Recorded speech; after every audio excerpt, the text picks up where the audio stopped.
everyone, this is Jane with Barlow Herbal, and happy Sunday, June 15th of 2025. First of all, happy Father's Day to all the fathers. And this is something that is extra special for me because in my world, it feels like Father's Day almost every day because my dad is at the forefront of my brain as I wake up, walk through my day, talk to different people about herbs and herbal remedies, and I teach people about the things that we do and the formulas that my dad created. I mean, what a gift that I get to, on the daily, talk about my dad's work and keep his memory alive in the people who benefit from them. So, blessed indeed I am. Now, this has been an interesting week because, as usual, every week brings lots of chaos and things happen in the world, and I find it really fascinating that we want to stay dipped in to the level that we do, watching the things that are happening and the chaos and the confusion and what seems like, wow, how do we get our way out of this?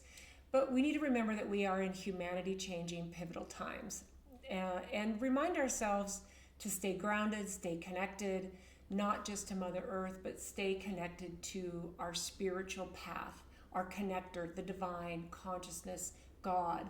We need to remember that this is what makes us human, is our connection to those two main things. Now, an interesting thing came in this week. I ran across a quote from Rudolf Steiner, and I've never really dived really deep into his work, but I've known about his work for a long, long time, and I know that he made predictions over 100 years ago of what humanity, where it was going, and the prophecies and the predictions that he made. We are in the thick of it. So I ran across a quote of his, and I thought, okay, I'm going to bring this into this week because I've had moments of feeling that we're in very dystopian times already. But one of the things that he said is this is a direct quote from him. In the future, we will see people losing the capacity to believe in the soul or spirit at all. They will believe only in what can be weighed, measured, or administered. There will be a movement to medicalize all human experience, to label spiritual impulses as illnesses and treat them with chemistry. Okay, this was over 100 years ago. In fact, it was a lecture I believe he did in 1925, exactly 100 years ago. So as that quote came in, what happened is earlier this week, I left work. I think it was on Monday or Tuesday. We closed up, everyone left, and a lot of the warehouse space where other people have their businesses, everybody left. And I kind of meandered out. I was feeling kind of I was feeling kind of in a little bit of, wow, the world seems so dark right now, because I had spent some time on YouTube before I got in my car. I just wanted to kind of check in and see what was happening in the world. And this was at the thick of the LA riots and the cars being burned and the people, and there was people being hurt. And I only spent about 5 minutes, but then I shut my computer off and I locked up my warehouse, and I went out and I sat in my car, and I was like, wow, it's amazing how quickly you can turn your spirits into such a negative spin as far as the way you feel. So I keep my journal in my car, so I opened up my journal and I wrote this. How do you stay sane in a world gone mad? Going into 2020, we knew the world had changed permanently. We knew this decade was a humanity-changing one, a disruptor decade. Now, many of us might not have known that going into 2020, but, I was one of those people that thought, okay, well, this is going to end pretty quickly. People are going to wake up pretty quickly and see this is by design, and we can wake up and we can be like a bug's life. The ants have all the power, and, and then it was like, oh no. And here we are 5 years later, and it's still happening, right? So sitting in my car outside my warehouse, watching the world carry on, marveling at it really, because where I sit in my parking lot, I have a perfect view of a busy freeway that goes all the way down the Salt Lake Valley. In fact, it goes all the way down the entire length of the state, up into Idaho, down into Arizona, down to California, this one freeway. And my bird's eye view of it from where I sit in my park, where I was parked, it was at the end of the day, so there was a lot of traffic going both ways, and I could see it. And I was like, it felt a little surreal, and I'm sure you can relate with this, because I felt like the world was burning down after what I had just watched. But then I'm just watching the world carry on as like normal, and it felt surreal, okay? So that's what I wrote. Sitting in my car right now outside my warehouse, watching the world carry on, marveling at it really, despite the update of the world events that I just put myself through. So despite those 5 minutes, I'm like, so this really, I pretty much got myself out of that very quickly. I was like, okay, we're not designed to see this. We're not designed to see all the stuff happening in the world in real time. Not only that, I believe they're putting out what they want us to see. They want to keep us stuck in fear. So I asked myself, this is what I asked myself: does love or peace ever get to prevail? Does humanity make it? How does this decade end? And no one is coming to save us. We must save ourselves. We must find peace and happiness now. We must be here now. So, then I thought, okay, well, I'm gonna really look at Rudolf Steiner, and I really wanted to. I thought that this had such good information. As I kind of went down the Rudolf Steiner rabbit hole this week, that I thought it was so beautiful to share some ideas that we can take this prophecy of his and we can turn it around. We can actually go, okay, this was information. This is not something that is set in stone at all. It was a prophecy. It was something that he was predicting based on where he could see humanity was going. So here's some of his predictions in a nutshell. So humanity would enter a phase dominated by materialism and technological thinking. That is so true. That is so true. Institutions would become tools for this influence. Okay, so think about this: government, education, science, media, and even some aspects of religion would be co-opted to serve a purely materialistic worldview. People would increasingly lose the capacity for spiritual discernment. This is all by design. These institutions have hijacked all this. Okay, government, education, science, media, and even some aspects of religion. Okay, this is something we all know. So what Steiner said is the danger is that humanity is entering what he called the eighth sphere. Okay, so in his cosmology, what this means is that there are evil entities that seek to entrap human souls in a pseudo-reality. Okay, where we're both detached from the physical earth and higher spiritual worlds. So we're caught in this middle reality, okay? It's a kind of a false afterlife or alternative dimension where soul evolution stalls. Our soul doesn't get to evolve any longer because we're not connected to Mother Earth and we're disconnected from our spiritual growth and our spiritual evolution. You can see that. You can already see that already in many, many, many souls and people. In earthly terms, it might be understood as a future where human beings are digitized, dehumanized, and spiritually disconnected forever.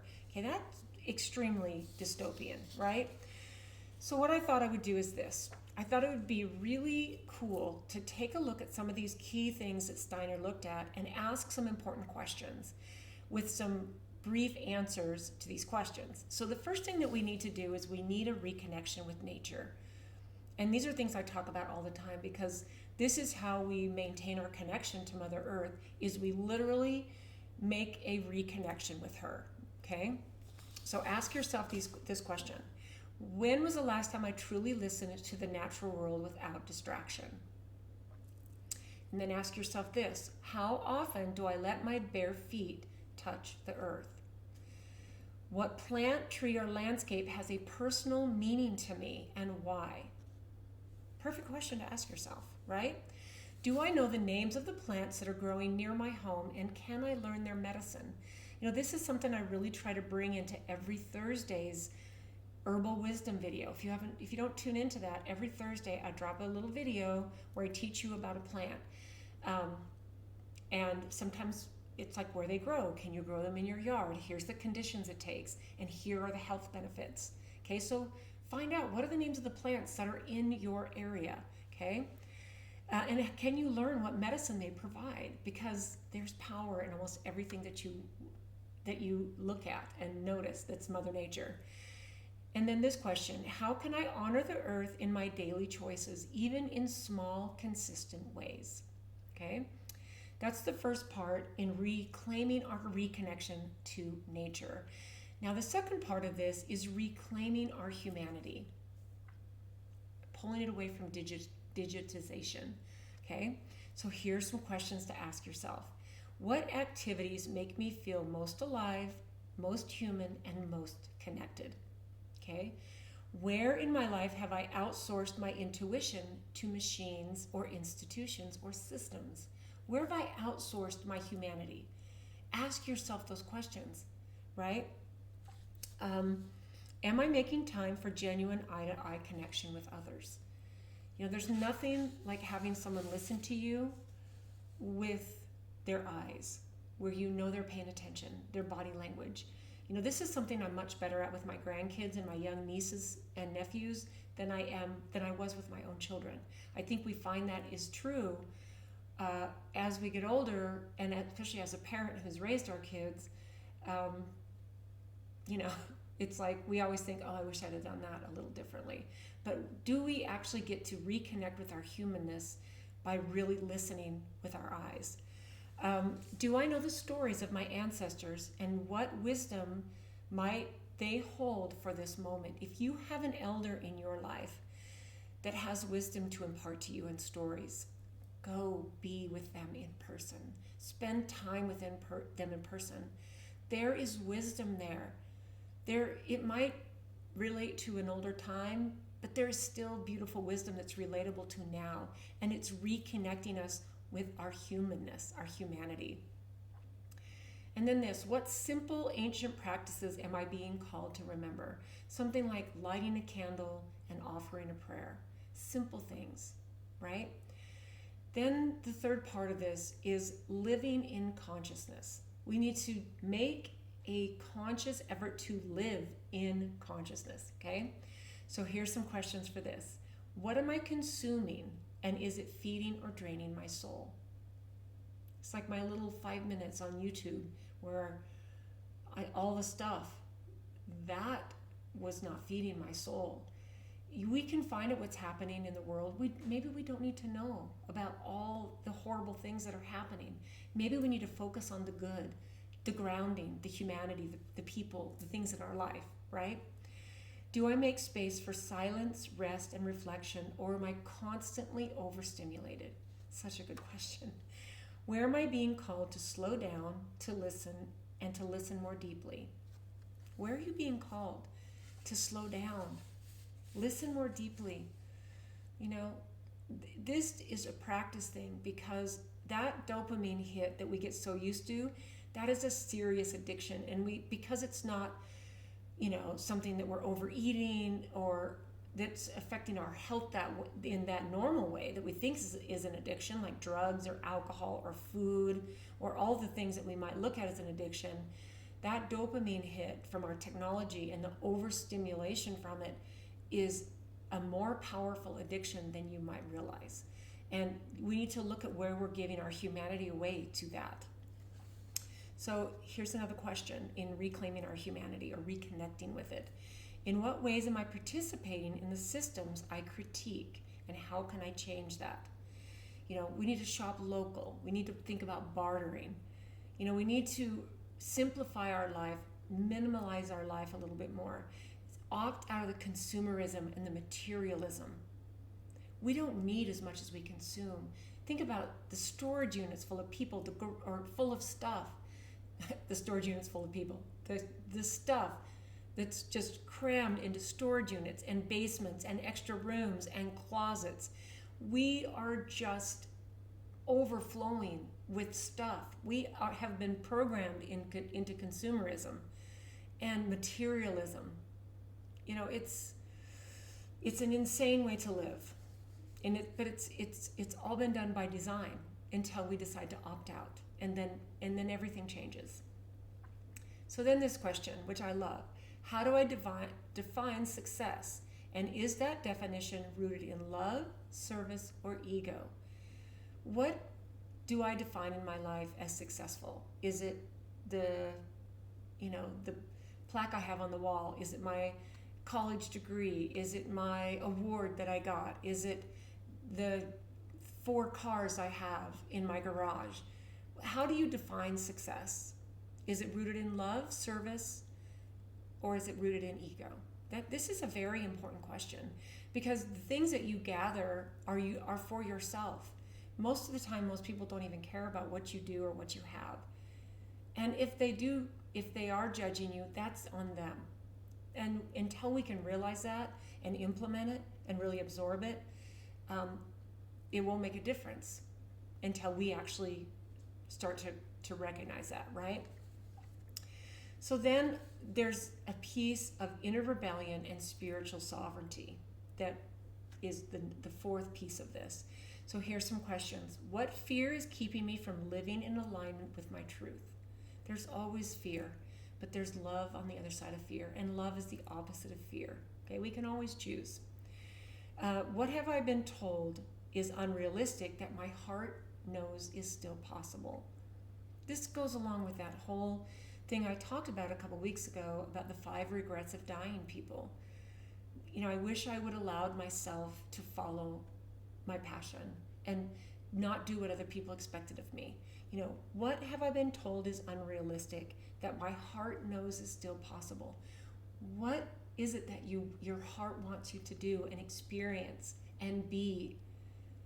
Your heart knows, and we need to follow that more. We need to be brave. We need to be courageous, right? Where have I accepted numbness as normal? And what might come alive if I let myself feel again? It's really, really, really easy just to numb yourself out with that extra glass of wine, that extra plate of food, the extra workout. There's people who numb themselves out to everything, and to sit in stillness and let yourself feel is the way back to our humanness, right? What rituals will help me remember who I really am? Sit down and really think about, what I wrote here is a good idea is to begin a very simple morning routine. Do it like this: breathe, have gratitude, and get yourself into light. Like, look at the sunrise. Get yourself into the daylight, not the light of your computer screen. Breathe, have a little breath work. There's apps you can get on your phone that can help you with a 2 or 3 minute breath work. Come back to your breath. I find myself sometimes holding my breath or breathing shallow. And if I just think about it for a second, I can take a nice deep breath, and it will make a huge difference. So what rituals will help you remember who you really are? Beautiful. That's a beautiful, simple thing. If I believed my choices mattered in shaping the future, what would I do differently today? Okay, so listen to this, what I wrote after that, and then go do it. The time for hesitation is over. Be the elder that your descendants will thank. Be that. We're all going to be, hopefully, God willing, we will become an elder. We will be an old, wrinkly elder, full of wisdom and full of things that we had done, that we did, and we can bring us back to our humanity that our descendants will thank us for. They don't have to be big, massive things. They can be small, strategic things that fill up our own humanity, consciousness, and soul. And our descendants will thank us, because we are living in these times. I believe that humanity is either going to thrive through or not survive through. We might be a species that I hear people say we're on our way out. The human species, we are, look at the things that we do. We are not a pro-life species. We are taking ourselves out to a path of extinction. It's quite fascinating to watch. It really is. And it can seem hopeless and helpless. And I totally get is let's numb ourselves out.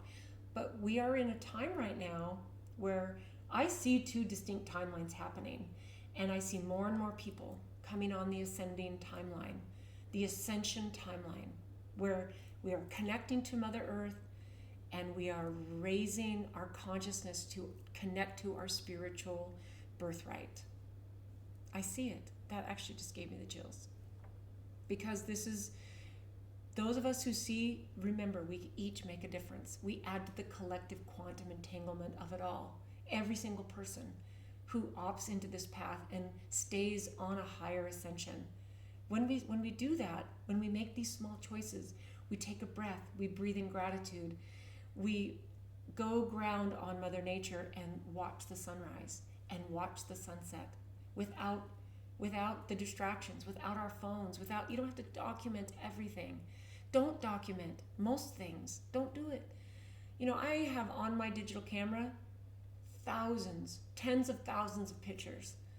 And while every once in a while I'll go back and look at something to show something to someone, have you ever been in a concert, a beautiful concert, even one outside, and you see people with their phones recording the whole concert? Be in the moment and experience the moment. Let your heart soar. Let your spirit feel it. Let's be more present without recording everything. That to me is amazing. So the last part is to really think about community and belonging. So here's some questions. Who in my life feels like a true elder, teacher, or wisdom keeper? And am I learning from them? Go sit with them. Glean knowledge from them. I kind of mentioned that a little bit earlier. This is so huge. And then am I part of a community that supports awakening, healing, and deeper connection? Be part of the change. Be part of the collective rising. Who do I need to forgive or ask forgiveness from to clear space for deeper belonging? Who do you need to get that from? Who do you need to, forgive yourself, forgive, clear that away so that you can get that deeper connection. How can I contribute to the healing of my land, my people, or the stories that I carry? How can you contribute to that, right? We need to volunteer, plant trees, reclaim lost things like lost songs and lost poetry and all of that, and even support indigenous work. I have 3 Native American siblings, and one of my favorite things is to connect with my brother and learn about what he's doing. And it's amazing. And do it from love, not guilt, right? What would it look like to live in a way that future generations would thank me for? I thought about that a lot during the first part of COVID. Especially, I was one of those people that I refused to put a mask on. I was just like, I can't do it. And I'm stubborn. I'm the most stubborn Taurus you will ever meet. And one of the things that I thought is, I want to make sure that the things that I'm doing now, the future generations will thank me for. And that is a guiding light for me. And let that be a guiding light for you too. So this is how I'm going to end this is very simple. Okay, so this is some things I wrote down, and this is really kind of just based on my deep dive into Steiner, his prophecy, his prediction, and all this stuff. Okay, even in the darkest hour, the human spirit carries a spark that no force, no government, no machine, no false religion, or consumerist delusion can ever fully extinguish. Okay, the human spirit, it carries a spark. It's so strong. Okay, this dystopian future that Steiner predicted, it pulls us downward. We need to remember that. Toward isolation, cold logic, disembodied tech, and soulless systems. But the prophecy that he predicted and threw out there, this is not fate. This doesn't mean it. This was a prophecy based on where he was watching the systems take humanity. It is a warning, and within it lies a huge calling. Okay, the reason we can still prevent the descent into this dystopian future is because something ancient and true is stirring within each of us. We know we are a part of Mother Earth. We know we are a part of God. And we need to take out that middle noise, the middle BS. And we each have the ability to do that as we walk through these pivotal times, through the chaos and all the stuff. So I would say move forward through this second half of 2025 with hope, with love in your heart, with a realization that you are leaving a legacy and you are leaving something brilliant that the species of humanity can look back on and be grateful for. You know, this is how we move through these times because we are in the thick of it now. It's not something in the future. It's going to get hard in the future. We are in it. We are in the chaos. And I believe that by 2030, the world's going to look very, very different. And I think that we get a choice on what it looks like. So thank you so much for being here today. If your father's still around, go sit with him. Be with him. Look into his eyes. Don't just give him a present and maybe buy him a meal. If you have the opportunity to really connect in person with your father or with another elder in your family or in your life, it doesn't have to be a family member, do that. Send a text to someone, but rather than that, better than that, connect and let them hear your voice. If you can't go be with a person that you want to connect with, don't just text them, call them, let them hear your voice. Get this human connection coming back strong, strong, strong, because together we can do this. So I love you guys tons. I love these Sunday chats because they always lift me up too. So thanks for being here, guys, and we will see you next time.